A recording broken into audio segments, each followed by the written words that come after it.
Thank you very much, Lee. So I'm going to talk to you about you and how you can be brilliant every single day.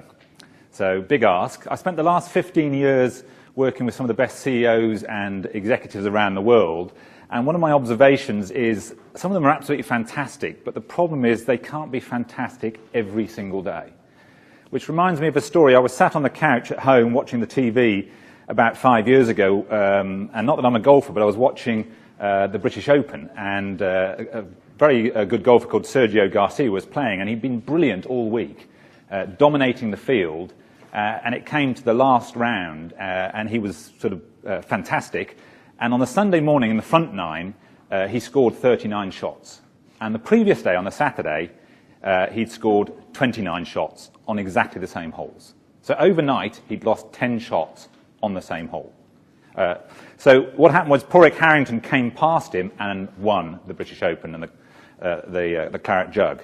And very interestingly, exactly a year later, Padraig Harrington beat Sergio Garcia. I think it was in the US Masters. Sergio played brilliantly all week. He got to the Sunday, and something went wrong. He was leading the field by 6 shots, and on the Sunday, again, Padraig Harrington came past him.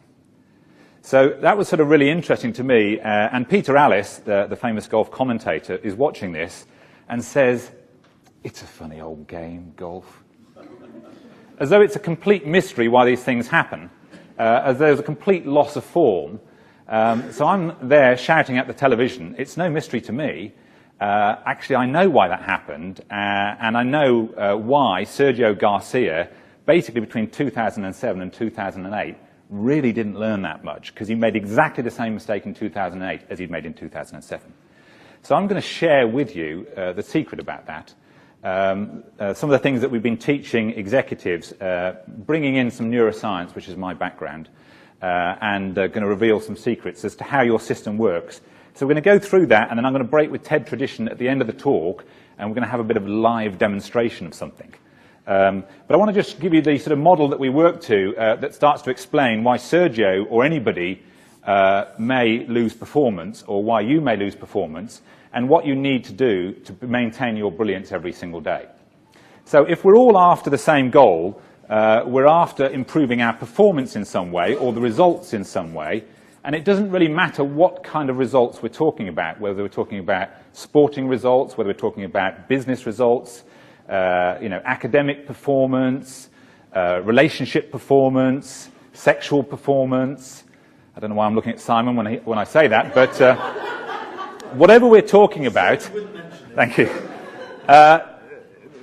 What is going to improve our performance? Well, first and foremost, in order to change the result, you've got to focus on people's behavior. So we've got to do things differently in order to get a different result. So most performance appraisals in industry focus on what you've been doing. So you go in and you see your boss, and he said, "Oh, I've got some 360 data. You've been doing these kind of things. That's really good. These other things, not so good. So a bit less of that, please, and a bit more of that. So I want you to do that and less of that."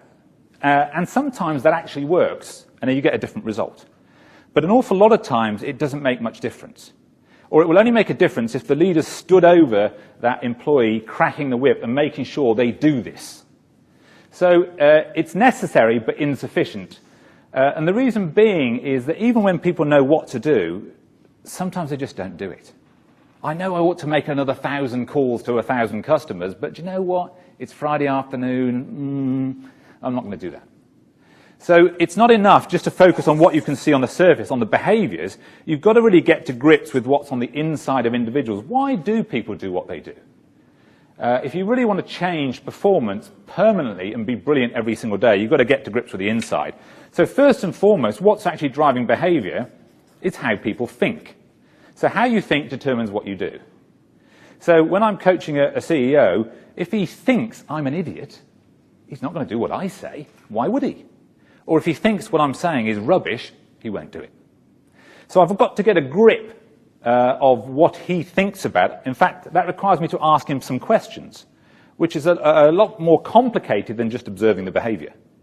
But our view is if you don't get to grips and start to ask some more detailed questions, you won't get a sustainable change in the results. It won't last. You'll get this variance in performance, this form loss. So you've got to get to grips with how people think about you, about what you're saying, about the world. But even if you did, it's not enough. Because there's something more fundamental driving how people think. So how you think is really hugely influenced by how you feel. In fact, these two things affect each other. Thinking affects feeling, and feeling affects thinking. It goes back and forward in a loop. But the dominant factor really is feeling. So for a whole bunch of neuroscientific reasons we haven't got time to explain, actually, if you want to change what people do, you've got to change their thinking. If you want to change their thinking, you actually have to change how they feel. This is a much more significant impact on that than the other way around. So if you feel anxious, for example, it's no good me saying to you, don't worry. Right, you'll have experienced that doesn't work. Oh, I'm doing this exam. Don't worry. Oh, do you know what? I haven't thought not to worry. That's the answer then. I'll not worry. Oh, good. How much was that? There's the check. It doesn't work like that. You've all experienced that if you feel anxious, you feel anxious, and no matter don't worry is going to help you. In fact, it often makes you worse. All right, you'd say don't worry, I'm worried. So the real active ingredient is you've got to change this. Still not enough. There's something more fundamental driving how you feel, and that is your raw emotion. So you've got to change the emotion in order to change the feeling, in order to change the thinking. Now you may be sat there wondering, well, hang on a minute, feelings and emotion, that's the same stuff, isn't it? It is not. Right? So many people don't realize, and particularly many of my own friends in science and medicine don't realize that feelings and emotions are not the same thing. In fact, many people don't even realize feelings and thinking are not the same thing, particularly men. Right? So you ask many men to tell you how they feel, and they tell you how they think because they don't understand the question. Right? So you can see most of the women in the room nodding, that's true, that's been my experience. And most of the men sat there going, what? What's he talking about? These are not the same phenomena. Thinking and feeling are not the same thing, and feelings and emotions are not the same thing. So if you want to change the result by changing the behavior, there are multiple levels, and even if you got to grips with the emotion, still not enough. There is something even more fundamental. Down here in the basement of the human system is your physiology. So the reason you get variance, like Sergio did in his performance, is there are multiple levels that Sergio Garcia hasn't got control over. He's just concentrating on his technical putting performance, or the way that he drives the ball. And he hasn't got a grip of any of this other stuff. And even if he's telling himself and rehearsing mentally, oh, I'm a good golfer, I'm a good golfer, I'm a good golfer, it's not enough, because there's still 3 levels that he hasn't got a grip of. So if you want to be brilliant every single day, you've got to get a grip of every single level. And that's how you crank out your A game every single day. So let's just work from the back to the top. So if we start with physiology, what is that? That is just simply streams of data. That's all physiology is. It's data streams. So as I'm talking to you right now, most of you are getting streams of data coming into your brain about what's going on in your body. So some of you had the cupcake at the break, and you'll be getting a signal from your gut saying, oh, sugar, we got sugar. And it's coming into your brain, telling your brain what's going on in your gut. Right? Some of you are then getting contractions around that cupcake. So you've got pressure waves being created, telling your brain about what's going on in your gut. So these are all just bits of physiology.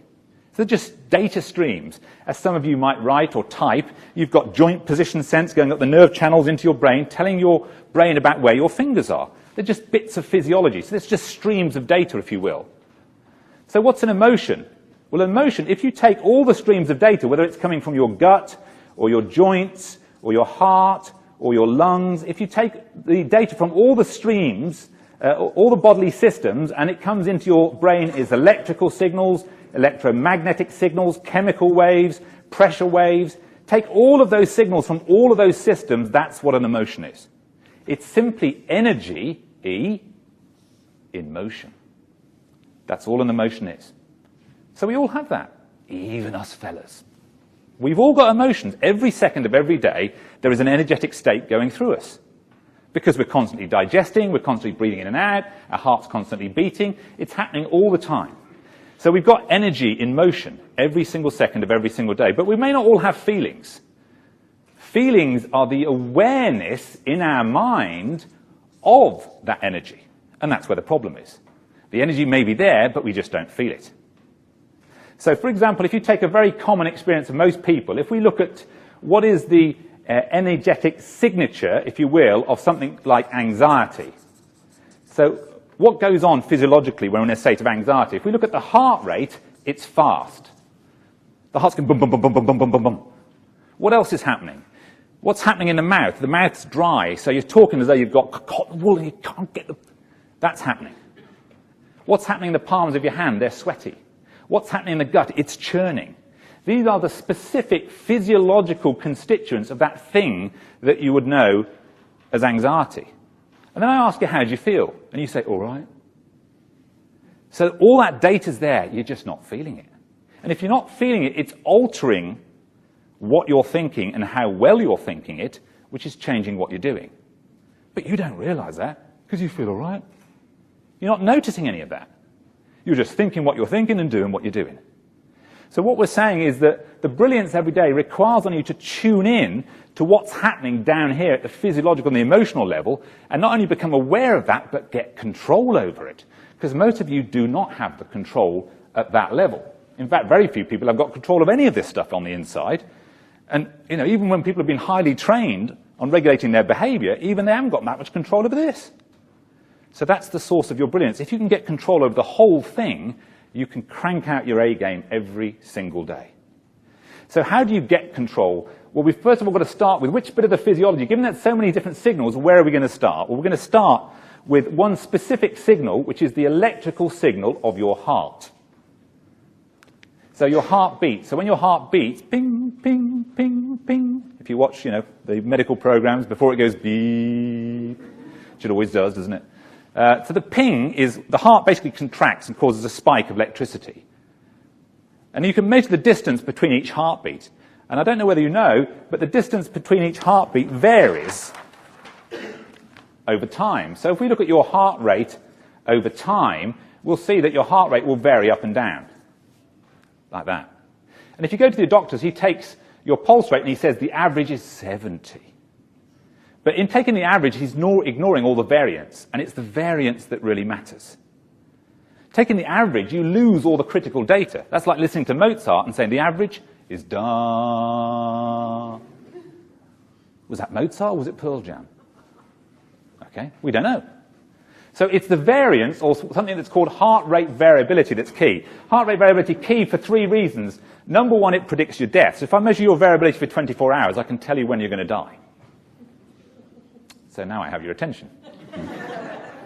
All right, so we tell this to organizations, do you know what? They don't care. So we can't sell them on that. So the other reason is it predicts, if we measure HRV for 24 hours, it can tell you how much energy you've got, which is sort of interesting to leaders, because leaders need lots of energy. But the real reason that they buy, and they're interested in this, is because HRV alters brain function. So when I put you under pressure, what basically happens to your HRV is it becomes super chaotic. So basically, your brain receives a signal from your heart up the nerve channels, which when under pressure becomes super chaos. The consequence of the super chaos is it shuts off your frontal lobes and you have a DIY lobotomy. So under pressure, you lobotomize yourself. It's as though you've suddenly taken the stupid pills and you go, oh, like that.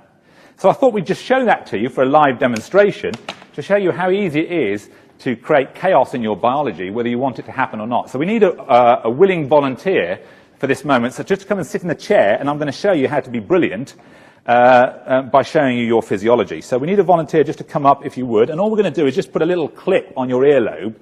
So thank you very much. Give him a round of applause by way of encouragement. Thank you. What's your name? Neil Nelson. So Neil is very kind. He doesn't know idea what we're going to do to him, so this is really very brave. So first of all, we're going to make sure Neil is alive. So is his heart beating? So you can see that every time his heart contracts, it squirts blood up into his ears, and his ears go red. And between contractions, all the blood drains out, and his ears go white. So if you look at the person sitting next to you, you can actually see their ears flashing red, white, red, white. Actually, you can't see that, because your eyes aren't sensitive enough. But what this little clip on Neil's ear can see is we can see the change in colour. Here's red, here's white, here's red, here's white, here's red, here's white. So this is a heartbeat. So it's good news, Neil, you're alive, mate. The heart's beating away. Boom, boom, boom, boom, boom, boom. So the heart's beating. And so what the software does, measures the distance between each one of those beats, and based on the distance between this beat and this beat, it calculates its heart rate. It says it's 76. And it calculates it again and again and again and again and again. And you can see but his heart rate bobbling along about 75 beats per minute. So pretty relaxed. Sat in a chair, your heart rate should be doing about 75 beats per minute. Okay, so what we're going to do in a moment is we're going to put him under a little bit of pressure and see how well he copes with that kind of pressure. Are you good under pressure, Neil? Oh, we don't know. Right, we're just about to find that out, aren't we? So let's see how well he does under pressure. We haven't started yet, and already his heart rate's kind of creeping up to about 90.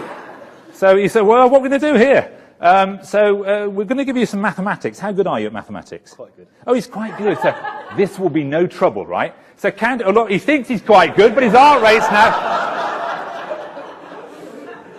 I'm good. I'm quite good. Right? He's gone off the charts, and now he's settling back down, and you can see there's a lot of chaos going through his system right now. So even though I'm good at this, that is a natural physiological response to a challenge. You put somebody under pressure, the physiologist, whether he wants it to happen or not. You see, he might look like he's in control. He is not. In fact, I am the puppet master, right? I'm pulling his strings whether he wants me to do that or not. So at the moment, there's a bit of uncertainty. The physiology is sort of settled around about 80, slightly higher than it was before, because he doesn't know what's going to happen. So let's see how well his brain actually functions under pressure. So let's see how good at that maths he really was. So what I'm going to do is going to count out loud backwards, subtracting threes. I'm going to start you off at a certain number. I want you to take away 3, then give me the answer. Take away 3 again, give me the answer. Take away another 3, give me the answer. And keep going, serial subtractions of 3s without making a mistake. And if you make a mistake, it's 50 quid. Okay, so financial penalty for every error. Okay. So, is that all right with you? Okay, so no problem at all. We're going to count out loud backwards, subtracting 3s. The mention of 50 quid, look, the heart rate's crept up here to 120, just the tension in the system. So again, I'm just talking to him, that's all that's happening. And actually, by me just talking to him, physiology chaos is kicking in, and that's going to be sending a signal from his heart to his brain that's going to be inhibiting his brain function. We'll see that. So as fast as you can, without making a mistake, serial subtraction of 3, starting off at 300. Go, come on, 300. 297. Come on, faster. 286. 270, 80, 275, 285, 273, 286. What? Well done. Give him a round of applause, everybody.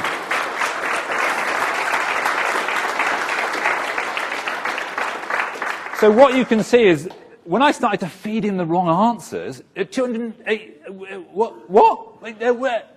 You get this, it's called cortical inhibition, or frontal lobe shutdown. So under pressure, the frontal lobe shuts down, and the simplest of tasks, subtract 3 from that number. What? Can't do it. That is happening to all of you when you're under pressure. Right? Your brain is built this way. So one of the things you need to learn to do is to get control of that physiological level and switch from a chaotic signal to what's called coherence. So the thing that underpins brain function is the ability to generate a coherent signal. So there's variance, but it's stable variance as opposed to wildly fluctuant variance. And that is the source of your brilliance. So thank you very much.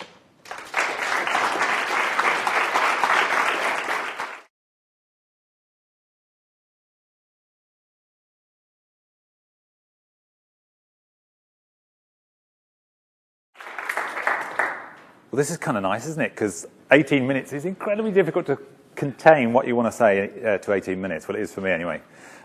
So we kind of showed you earlier on what goes wrong under pressure. So the human brain is constantly getting a signal from all the bodily systems, but particularly the heart, up the vagus nerve, which, as we showed you, was sort of erratic, and under pressure, super chaos causes that DIY lobotomy. So you're all built that way, and you'll have all had the experience when somebody kind of puts a challenge to you, and it doesn't really matter, as you saw, how small that challenge is. And it can be any type of challenge, you know, a challenge to your point of view, a challenge to your ego, a challenge to your relationships. Any type of challenge causes the physiology to go chaotic, causes the frontal lobes to be inhibited, and you become suboptimal straight away. And what's kind of interesting about that is that when the brain's inhibited, it also inhibits your perceptual awareness, so you don't realize it's happened. Right? So you can come out of a meeting and think, oh, that went well. And everybody's going, What do you mean that went well? You were rubbish. Right? But because your awareness is inhibited, you don't realize how rubbish you were. Right? So it's a bit of a catch-22. So this is really what the phenomena that underpins, lots of different things that you'll have seen and experienced yourself or seen on television. So stage fright. People get stage fright, can't remember their words. Kids go blank in an exam. It's the same phenomena. My personal favourite, Family Fortunes. If you've ever watched that show, Family Fortunes, and you have the two people stood at the front. We've asked 100 people in the street to name something you put in a jacket potato. Jam. It's hysterical. When your frontal lobe's inhibited, you say anything.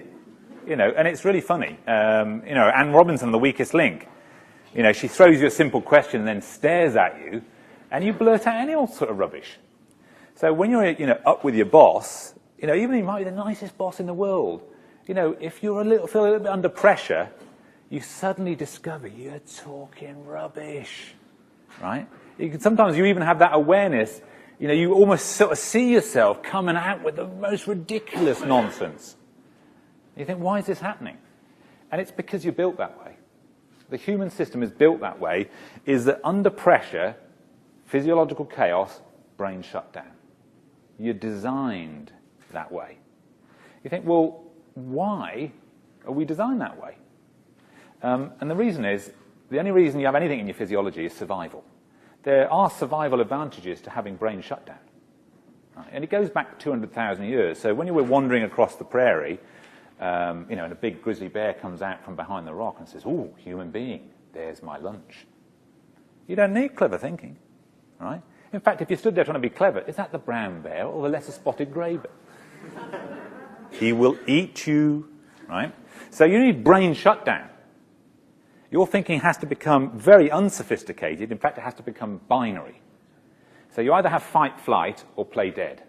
Two choices. You either just drop to the ground in a faint, or you're prepared to slug it out or run. It's binary. Anything more sophisticated, you don't need. It will kill you. So here we are, 200,000 years later, and we still have the same biological mechanism. Right? We've basically got 200,000-year-old software, and we've never had the upgrade. Right? And we don't meet bear today, we meet each other. But in meeting each other, the same phenomena goes on. So we showed you how that chaos can cause somebody who's even good at maths, like Neil is, to not be, 200, shut up, you're putting me off, 200, becomes impossible, a simple task like that. I can tell you, I did this in the office of a chief exec of one of the leading retailers in the UK, and his first answer was 298, right? And he went, "Oh no, that's wrong." And he was so embarrassed that he got the first one wrong, he couldn't think of the second one. And we literally sat, rabbit in the headlights. He just couldn't come up with anything. So, as I said, you're all at the mercy of that, and the point being, until you've got control of this physiology, anybody can make you look like an idiot, right? And what's worse, you're doing it to yourself an awful lot of the time, right? Your own anxiety about your own performance is actually causing the chaos, so you're lobotomizing yourself. So a lot of people around you can trigger you into a lobotomy, but most of the time you're just lobotomizing yourself, right? So until you've got control of that absolutely fundamental basic, you might be brilliant one day, you might be poor, and who knows what's going to show up that day. So right at that fundamental, the cleverness of your thinking, or your ability to read the line on a golf putt, or your ability to come up with a great idea, or how to innovate that sales process, or any of that stuff, the quality of your thought, in fact, the very things that you think, and how well you think them, is hugely influenced by your biology, right? So I'll give you a couple of live examples, and then we'll show you. We'll get Neil back out, and we'll show you how to control your physiology. So if you haven't yet clocked that your biology is controlling your brain function, if we held you and locked the doors, filled you up with coffee, right, what happens is your bladder gets bigger and bigger and bigger. It starts to send alarm messages to your brain, and you're getting one of these pees, I've got to pee, I've got to pee, I've got to pee. And then if you ever have that experience where you can't get out of the room, but your bladder's going to start an alarm signal, and all of that, and you haven't got Pampers on, what you'll discover is you go deaf, right? You ever notice that? You can't hear people. You're so internally focused, my bladder's going to burst, my bladder's going to burst. You go deaf, you can see people's mouths moving, but you can't hear what they're saying, right? Then beads of sweat start to break out. You're trying to pee the urine out through your forehead, right? Your consciousness is completely eradicated, right? So that's the biology disrupting your consciousness. Well, I was in a meeting recently with a woman who was 8 months pregnant. And we were chatting away, and you saw the baby visibly ripple across. It went like that. And you could see this ripple go across her abdomen. And she was chat, and then she went, oh. And for about 20 seconds, she was gone. Completely kind of left the room. And then she went, oh, hello. Sort of back in the room again. It was like her consciousness had disappeared for 20 seconds. So these are like live examples. You just think, right? But what do you think and why do you think it? So I was talking to a senior exec who's a government think tank, right? I said, oh, government think tank, that's interesting. You probably sit around with loads of clever people debating the issues of the day and trying to come up with some clever answers. He said, yes, pretty much what we do. I said, have you ever thought about why those answers, not these other answers? Have you ever thought about your own thinking? He said, oh, I never thought about that. I said, well, you're a think tank and you've never thought about thinking. What's that about? So we just think, but we don't realize that what we think and how well we think it is actually influenced by something else. So thought is really an emergent property within your system. The very things that you think, you will think different things if you're happy than if you're depressed. And how well you think them will depend a lot on the biology. Right? So if you want to step change thinking, if you want to really, double or treble the quality of your thinking, you can't do it by thinking about it. Right? Wouldn't that be nice if I said, look, I've spotted the problem for you in your life, you're not thinking smart enough, right? So I want you to go away over the weekend, come back 25% smarter on Monday morning. All right.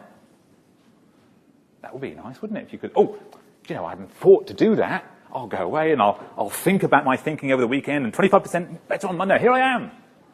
It doesn't work that way. I mean, that's what Einstein said, isn't it? You can't solve the problems with the same level of thinking that created the problems. You need a new level of thinking, but the problem is, how do you get a new level of thinking? You don't get a new level of thinking just by thinking about it. You've got to change the context in which thoughts emerge. To use Chris's analogy, it's the context, which is, in human terms, is the biology. What is the biological context from which thought emerges? What is the emotional state from which thought emerges? You change that context, the biological and emotional context, you can change the quality of the thought and the actual thought itself. That is the source. Okay? So I suggest we get Chris back up, and I'll show you how Chris can learn, with no training before, how to control his physiology. You do not need to be Neil, a yogic master. Well, that was a short-term memory. Stop. There we go. Which ear are we on? This one? All right. If you just hold that. Turn your chair around a bit if you like. Just turn your chair around a bit so you can see the screen a bit more easily. So exactly as before. Is he still alive? Yeah. So we'll start recording. So again, just picking up each heartbeat. And so, the software is measuring the distance between each heartbeat and calculating his heart rate. Now, because he's just come out of the audience and walked up to the stage, he's going about 90 miles an hour. Just the excitement of being at the front here. So if you want to control your physiology, this isn't years and years and months of practice. You don't have to be a yogic master to control your physiology. You just have to know exactly what to do. Right? So we're now going to show Neil exactly what to do. Mental block. So over here is a breath pacer. So when that goes up, I want you to breathe in. And when that goes down, I want you to breathe out. And at the bottom, there's a hold, so wait for it. Don't go too soon. Ready? And a long, slow. Okay, wait for it. A long, slow. And you can follow this in the room if you want. Just breathe in this rhythmic fashion. So nice rhythmic breathing. So long breath in and a long, slow breath out. Okay, so I'll leave Neil to do that, and I'll carry on talking to you guys. So of all the things that you can do to get your physiology under control, there are many, many things. But the start point is to do something that you can get conscious control over. And you can get conscious control over your breathing. Now, there are 12 different things, different aspects of your breath that you can regulate. 12 different aspects. So when you go to classes, whether it's singing, sports, fighter pilots, all sorts of things, they'll talk to you about breathing and, breath practice, yoga, but what are they teaching you? So, for example, there's a yogic practice where they teach you alternate nostril breathing. And that's kind of interesting, but in my view, that's number 9 on the list of priorities, okay, of the 12. The single most important thing is rhythm, which is what this is training. So we've seen that this measures the level of coherence in Neil's system. So when he's in complete chaos, he's down here in the red, and just with a bit of guidance, in less than or about a minute, he's up and into the coherent green. He is the yogic master. Neil brackets Yoda, right? Okay, no. So you can see the physiology has changed from this erratic to this coherent waveform in less than a minute, when you know what to do. So of all the things in your breathing that you can do, if you start to control the rhythm of the breath, that will start to change the physiology, just as you've seen. Right? And you will start to become more coherent. So his frontal lobes will work better now than at the beginning of this trace when his physiology was erratic. You all see the difference? And even though the average heart rate is about the same during that period and during this period, the heart rate is the same, but the pattern is different. So when you change that pattern, you're basically sending better quality fuel from the heart to the brain, and the brain's going to work better. Right? And when the brain works better, you're more perceptive, you're more insightful, you're more clear thinking. You can understand how to problem solve. So as some of the other speakers say, you have to figure out when things go wrong, what am I going to do about this? Well, if your brain's inhibited, you probably won't come up with the idea or the right answer. But if you've got your brain switched on, you've got a much better chance. Does that all make sense? So when you hear people say to you, before that big presentation, take a few deep breaths, I'd say, don't bother. Because a few deep breaths isn't actually going to alter your brain function that much. And by the way, when they say deep, what they actually mean is large. They mean large volume breaths is what they mean, because depth is really where the air in the lungs is going. And what they mean is a few big breaths. But even volume is only about number 5 or 6 on the batting order. The number 1 priority is rhythm.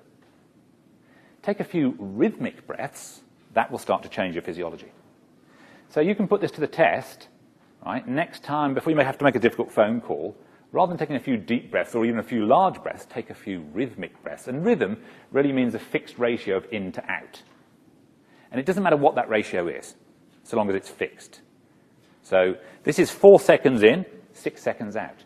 4, 6, 4, 6, 4, 6.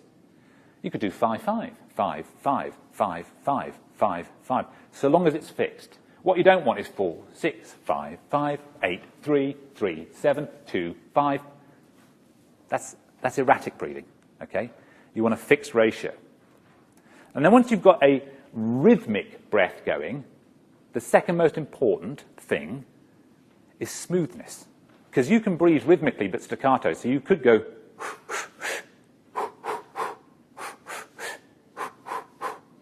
that's entirely rhythmic, but it's staccato. So what you want is smooth, so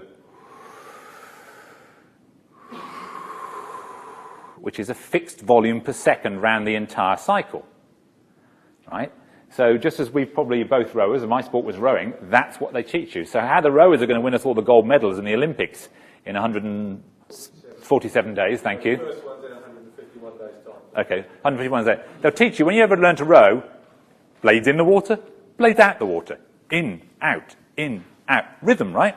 And then once you've learned that rhythm as a novice oarsman, the next thing is once the blades are in the water, even, smooth pressure through the water, right? All the way through the stroke. What you don't want to do is put blades in the water, pull really hard and let it drift a bit, then pull really hard at the end, because the boat will go like that. In even pressure, and the same with Chris Hoy on the bicycle. If you look at the metrics that are done around Chris Hoy, right? So I don't know whether you realise this, but everybody, novice cyclists think it's just about the kick down, right? But then it's the drag and it's the lift. And actually, it's a circle. So if you look at the metrics on that, they've got to go circular and get as much pressure evenly applied around the whole cycle. So you'll see the Olympic cyclists will have a smooth and even force all the way around the loop. And those are the guys that win the gold medal. So, it's smoothness through it. So exactly as we've got here, is if we can, rather than go, and then go.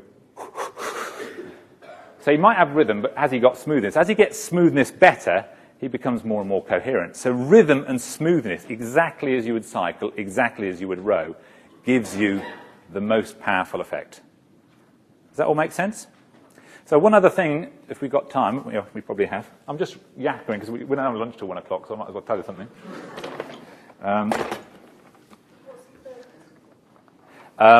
The third most important thing is the location of your attention while you're breathing. Okay? So what we say is, people teach, a bit of abdominal breathing. Breathe through the belly and all of that. So our view is, no, breathe through the center of your chest, through the heart area, if you will. Right?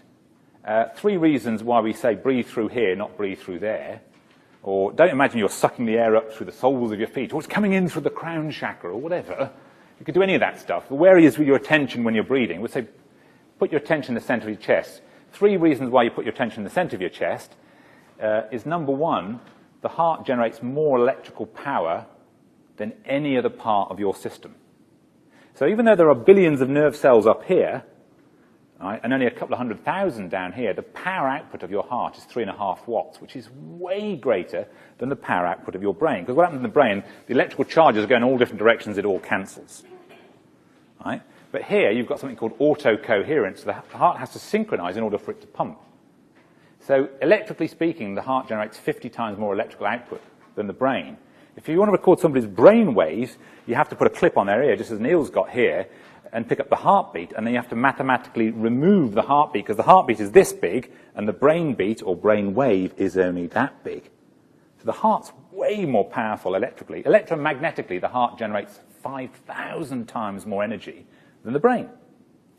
So it starts to, forgive the pun, turn on its head. Hang on, what's controlling what here? Right? You've got to start to look a bit more broadly in terms of the human system as a system. We're so brain-dominant, brain-centric. So if you're putting your attention in the heart, you're putting your attention where the primary source of power is here. So that's the first reason. The second reason, if you drop your attention and breathe through here, it gets you out of the noise in your head, which is where we're usually confused. Just to drop into the body and breathe through the center of your chest. And the third reason, which we're going to get onto, is actually we're ultimately going to go from controlling that physiology up to the emotional state and show you actually how do you turn on the passion, how do you turn on a positive emotional state when an awful lot of our positive emotions are experienced in the center of our chest. Hence, I love my son with all my heart. Why do I even say that? Because that's actually where I feel it. The awareness might be in our mind, but where do we feel the sensation of love? In the center of the chest, right? So where do you clutch the baby? You clutch them to your heart, right? You don't clutch the baby to your knee. I love my son with all my knee. We don't say that because we don't feel it in our knee, we feel it in the center of our chest. So the very fact that you put your attention on the center of your chest or in the heart area starts to drift you into a slightly more positive state. Does that make sense? So this last thing I want to just, while Neil's impressing you, give you this other bit. So in my view, the big myth of performance, I think, is that it's something to do with adrenaline. You'll see this in business or in sport. If you're not a bit pumped, you won't perform. Go to that meeting, you've got to be a bit psyched. That exam, you've got to be a bit psyched up. Right? And so, no, you've got to be relaxed under pressure. No, you've got to be psyched, you've got to be relaxed. You've got to be psyched, you've got to be relaxed. You get both types of advice, neither is true. It's not about sympathetic activation or even parasympathetic activation. It's not about how hot the system is or how cold the system is. There's another part of your system which really determines your output, which is whether you're in a negative emotional state. So if this is adrenaline and this is a chemical called acetylcholine, ACH, negative emotion, right, underpinned by the hormone cortisol, or positive emotion, underpinned by the anabolic hormones like DHEA, dihydroepiandrosterone, banned substance in the Olympics. You get caught taking those tablets, you're out. Because they're performance enhancers. In the States, this is known as the elixir of youth, the vitality hormone. You can get them on the internet. Right? DHEA tablets. Point is, you don't need them. Right? You're 93, aren't you? Yes, 407. So when you heat somebody's system up, you can heat it up negatively, anxiety, anger, frustration, or you can heat it up positively, passion, right? Determination, focus. The heart rate over here is 120 but erratic.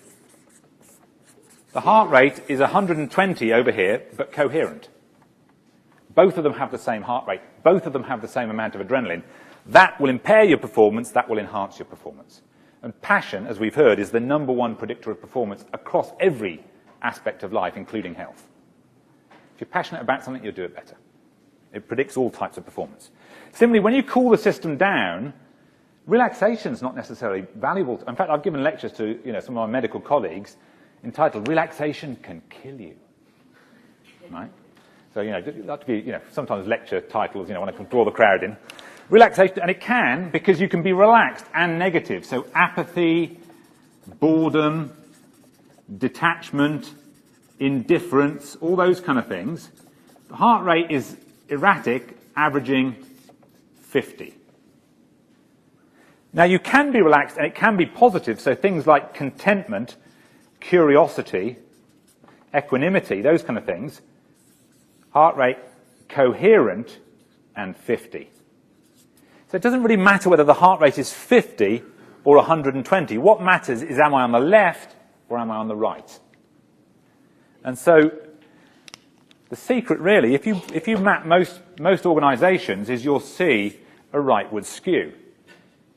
That people are rightward skewed over here. If you don't believe me, you go and stand next to the coffee machine, and you will hear the negative hum. Do you know what so-and-so said to me? Yes, he didn't say that. That's outrageous. Right? And then you bump into somebody over here, full of the joys of spring. What's up with you? How dare you be that cheerful? You don't realise it's shit. The economy. Right? And they're trying to drag you back over to here. That's reality. Right? So as a leader, you really, and a large part of the work that we do with folks is get them over here. How do you live your life over here?